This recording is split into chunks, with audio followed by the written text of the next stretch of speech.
Bonjour et bon samedi à tout le monde. La situation en Afrique ne fait que s'aggraver de jour en jour. Il faut que nous en prenions conscience. La situation en Afrique ne fait que s'aggraver de jour en jour, malgré tous les efforts que nous sommes en train de fournir, malgré tous les efforts que le peuple, la jeunesse africaine est en train de fournir. Pour quelle raison? Parce que c'est une guerre de survie. C'est une guerre de survie, une guerre du peuple africain contre l'élite qui domine, qui commande ce monde. Bon, voilà un document qui est là. C'est un document officiel. Ça, c'est la partie qui regarde le monde entier. Ça, j'ai extrapolé la partie qui regarde l'Afrique ici. Ça, c'est le programme des États-Unis pour les années à venir. Des National Security Strategy, c'est-à-dire la stratégie américaine pour contrôler le monde dans les années à venir. C'est un document que la Maison-Blanche a rendu public. Ce dossier-là, la Maison-Blanche l'a rendu public le 13-10e mois 2022. Pour ceux qui regardent le monde entier, je vais en parler dans une autre vidéo. Mais pour nous les Africains, pratiquement rien n'a changé. Le programme pour l'Afrique, c'est toujours la même chose. Empêcher les Africains de se développer, empêcher les Africains d'avoir une autosuffisance alimentaire, empêcher les Africains d'avoir le contrôle de leur territoire. C'est ça qui est écrit dans ce dossier-là contre l'Afrique. Les Américains, voilà ce qu'ils ont sorti. C'est publié, c'est public. Ce n'est pas que c'est caché.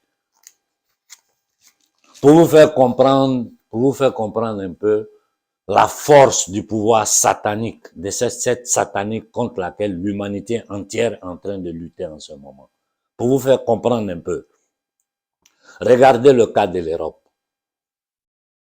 Les Européens qui avaient le gaz russe à bon prix, de bonne qualité, sans aucune difficulté, avec un flux continu qui permettait à leur économie et à leur société de vivre. Aujourd'hui, les Européens sont obligés d'aller acheter le gaz américain, le gaz schiste, qui est un gaz sale, difficile à extraire, qui détruit la nature.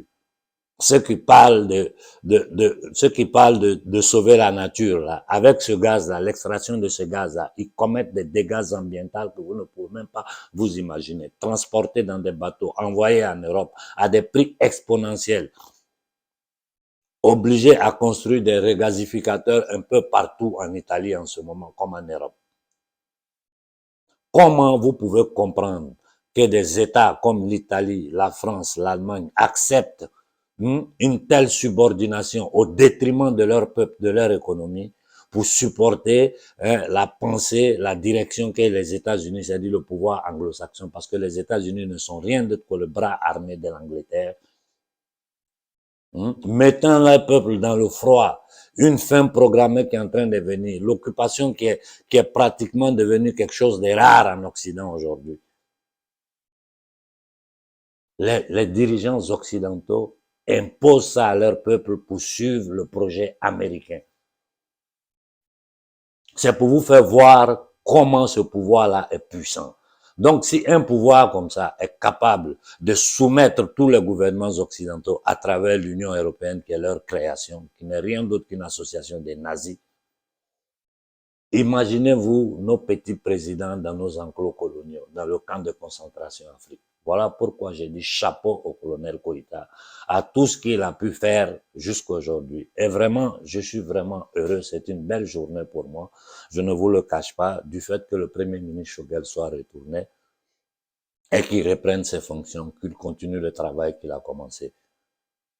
Et un grand merci au colonel qui a pris sa place. Il a pris sa place avec dignité. Il a joué son rôle avec dignité. De par ses déclarations, de par ses discours courageux, de par son discours qui restera dans l'histoire, nous le remercions. Mais il faut que je dise quelque chose de sérieux et de franc aux Maliens. La situation est grave.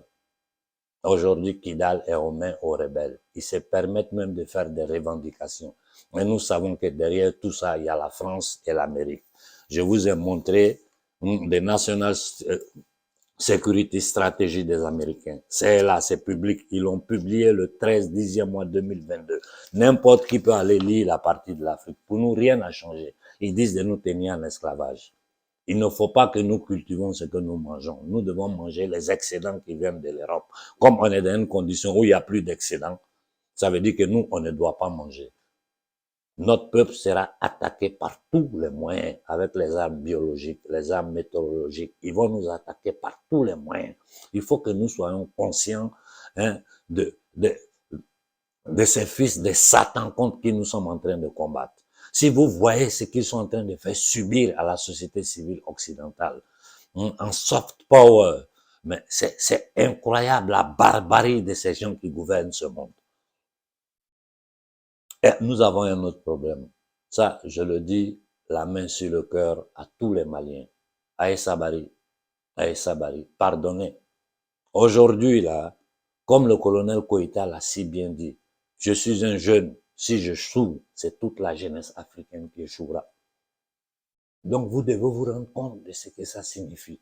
Vos petits problèmes internes, personnels, votre ego, vos petites différences. Mettons, enterrons tout ça pour sauver le Mali. Si nous sauvons le Mali, nous sauvons l'Afrique.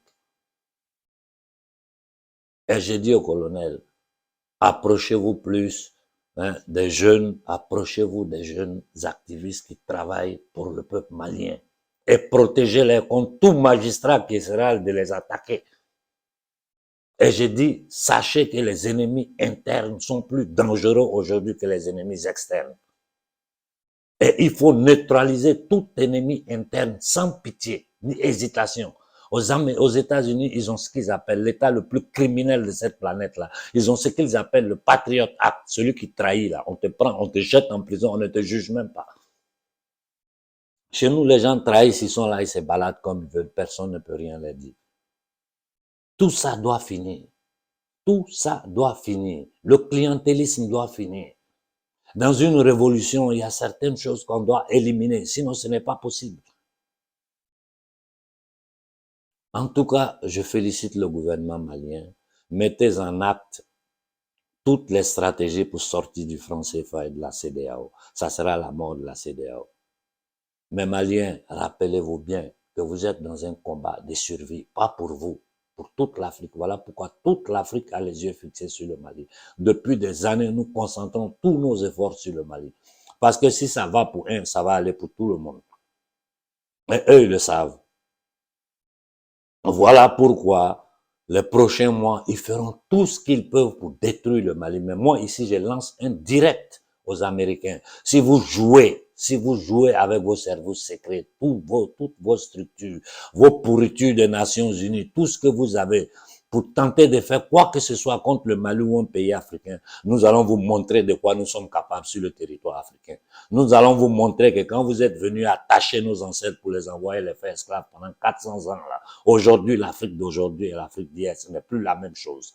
Faites très attention, sinon nous allons rendre l'Afrique un enfer pour vous. À la société civile française, je vous dis, vous devez être gênés de voir votre gouvernement piller, voler l'Afrique depuis près de 100 ans pour ne pas retourner au code noir, au tout le mal qui a été fait aux peuples africains, aux peuples haïtiens, à tous les peuples noirs des îles, en partant seulement de la fin de la Seconde Guerre mondiale.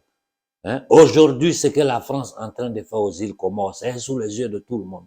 Vous le savez, personne ne dit rien. Et après, vous vous levez pour parler des sentiments anti-français. Nous savons bien que vous êtes innocents, que vous n'avez rien à voir dans cette barbarie. Mais vous devez lever votre voix contre ces dirigeants qui aujourd'hui, au nom de la France, pillent, tuent dans le monde, quand en réalité, ils ne sont que des éléments, je dis bien que des agents du World Economic Forum. Ce qu'ils appellent le World Young Global, ces bêtises de ce malade mental allemand qui s'appelle Schwab, ce dépravé mental, cette satanique avec ce malade mental de Bill Gates qui sont en train de tenter d'empoisonner l'humanité entière. Des gens qui s'asseyent à table, des gens qui ont le contrôle de la monnaie, c'est-à-dire des privés. Le Fonds monétaire international est une banque privée qui appartient au Rothschild. La Banque mondiale est une banque privée qui appartient à ce même groupe de familles, ces élites sataniques qui ont fait l'esclavage, qui ont fait toutes les guerres d'Europe, qui attaquent les peuples depuis des siècles et des siècles. C'est les mêmes descendants, c'est les mêmes familles. Aujourd'hui, ils veulent prendre le contrôle du monde à travers les multinationales. Ils veulent prendre le contrôle du monde à travers l'Organisation mondiale de la santé. Ils veulent prendre le contrôle du monde à travers toutes les institutions financières qu'ils ont créées. Et ils veulent prendre le contrôle du monde à travers l'occupation militaire stratégique de la planète. Dans notre cas africain, ils ont fait du Niger aujourd'hui une base logistique de l'Africom en Afrique. Tout ça grâce à Bazoum, c'est des noirs. Quand je vous dis que les ennemis internes sont plus dangereux que les ennemis externes. Revenons au Burkina Faso. Vous venez de vous asseoir, on ne peut pas tomber sur vous, comme je viens bien de décrire la puissance de ce pouvoir satanique-là. C'est un pouvoir avec lequel on ne négocie pas. Les plans écrits, ça est ici. Konaré n'invente rien. Si moi je l'ai, si c'est public, vous l'avez. Donc vous savez ce qu'il nous prépare. Donc arrêtez de faire semblant. J'ai dit au Premier ministre Burkinabé, toutes ces réunions que tu vas faire avec ces gens, tout ça c'est des bêtises. Tout ça c'est des pays qui sont sous le contrôle des impérialistes. Le seul pays avec qui vous pouvez composer, faire une défense commune aujourd'hui là dans notre précaré, c'est le Mali. Et à travers le Mali, essayer d'attirer tous nos frères. Je vous dis même celui de la Guinée. Je vous ai dit qui il est et je change pas de position parce que c'est la vérité, je dis. Mais même si demain il change de position, moi je suis le premier à le supporter. Je vous dis, le pouvoir contre lequel nous luttons est un pouvoir maléfique. C'est un pouvoir maléfique. Nous, Africains, nous sommes l'exemple vivant de la méchanceté de ce système-là. Ils tuent tous les peuples, ils font du mal à tout le monde. Mais nous, les Africains, ils ont une haine particulière contre nous. Ça, il faut que nous faisions des enquêtes pour savoir pourquoi ce pouvoir-là a cette haine particulière contre les Africains. La situation du Togo, le frère Béhanzin vous a fait une intervention hier pour vous expliquer la situation. Donc, vous la savez. Le Togo, le Tchad, le Cameroun, le Congo, nos frères du Congo à qui j'envoie un salut particulier parce que je sais ce qu'ils souffrent. Je sais ce que le Congo est devenu. Nous y travaillons. Nous y travaillons. Ce que nous faisons, nous ne pouvons pas le dire ici. Mais nous avons des alliés en Europe parce que l'ennemi est le même. L'ennemi est commun. La partie humaine de l'Europe, la partie consciente de l'Europe travaille avec nous, main dans la main, pour essayer de créer une structure internationale pour aller contre ce système-là. Tout ce que les gens vont vous dire en Afrique, tout ce que les gens vont vous dire, tant que nous sommes dans le franc CFA, nous n'irons nulle part. Ça veut dire que nous travaillons, quelqu'un d'autre jouit de notre salaire. Pour faire la chose simple. Donc ce franc-là, nous devons sortir de là. Que le Mali et le Burkina, tous les pays alentours essaient de réfléchir sur ce problème-là. Ça ne peut plus continuer. Je vous ai dit, ce n'est plus possible de gouverner l'Afrique comme vous l'avez fait jusqu'à aujourd'hui. Ce n'est plus possible. Le petit du Togo, toi-même, tu sais que tu n'as pas de futur. Quel est ton futur dans la société africaine moderne? Tu n'as pas de futur. Ouattara, c'est un mort qui marche. Il ne peut qu'obéir. Aujourd'hui, la France est en train de se positionner militairement sur toute la Côte d'Ivoire. Aujourd'hui, les Ivoiriens, vous voyez comment les Ivoiriens sont traumatisés. Ils ont vu avec les yeux la violence de la France. Ils ont vu, les Ivoiriens, nous avons vécu la violence de la France sur notre chair. Où l'armée française attaque un palais présidentiel aux yeux du monde entier, légitimé par les Nations Unies, tiré sur des Ivoiriens. Voilà le résultat aujourd'hui. J'ai publié le document, ça est sur mon canal Telegram, je sais pas si je l'ai mis sur Facebook. Le graphique de l'immigration vers l'Europe. Aujourd'hui, là, c'est les Pakistanais, les Afghans, les gens qui viennent de l'Asie, qui sont en train de remplir la Méditerranée pour traverser avec les bateaux. Parce que tout ça, ça fait partie du plan de Soros. Les déporter en Europe pour créer une contraposition entre la société occidentale qui est en train de se révolter contre eux et les étrangers qui arrivent, qui seront sans travail, sans moyens, exploités comme des animaux. Mettre ces deux-là en contraposition pendant qu'ils continuent avec leur programme inhumain. C'est-à-dire le transhumanisme qu'ils veulent mettre sur pied là. Pendant que les pauvres se battent sur eux, entre eux, ils mettent leur programme sur pied. En Afrique aujourd'hui, quels sont ceux qui partent? C'est pas moi qui dis, ce sont les chiffres du ministère de l'Intérieur italien. Les chiffres du ministère de la semaine dernière. 4% des Africains, ce sont des Ivoiriens. C'est-à-dire les Ivoiriens sont les plus nombreux à monter dans des bateaux en risquant leur vie pour venir vers l'Europe aujourd'hui que n'importe quel pays de l'Afrique de l'Ouest. C'est pas moi qui dis, je l'ai publié, ça est là. Ce sont les numéros, ce sont les chiffres du ministère de l'Intérieur. Ça, c'est une honte. Moi, je suis né, j'ai grandi en Côte d'Ivoire. Tout ce que les Ivoiriens ont vécu, nous avons vu, on a essayé d'arrêter. Mais c'était un moment où je n'avais pas la force que j'ai aujourd'hui. Sinon, ce qui s'est passé en Côte d'Ivoire, ça n'allait pas se passer. Mais nous devons enterrer le passé, nous donner la main en toute la Côte d'Ivoire. Toute la Côte d'Ivoire, nous devons nous donner la main pour dégager la France de la Côte d'Ivoire, pour sortir la Côte d'Ivoire du franc CFA, pour annuler, pour rendre caducs tous les accords qu'il y a entre la France et les pays de notre pré-carré. Nous devons travailler dans ce sens. Sachez une chose, que les Américains sont pires que les Français. Je vous dis, ils sont pires que les Français.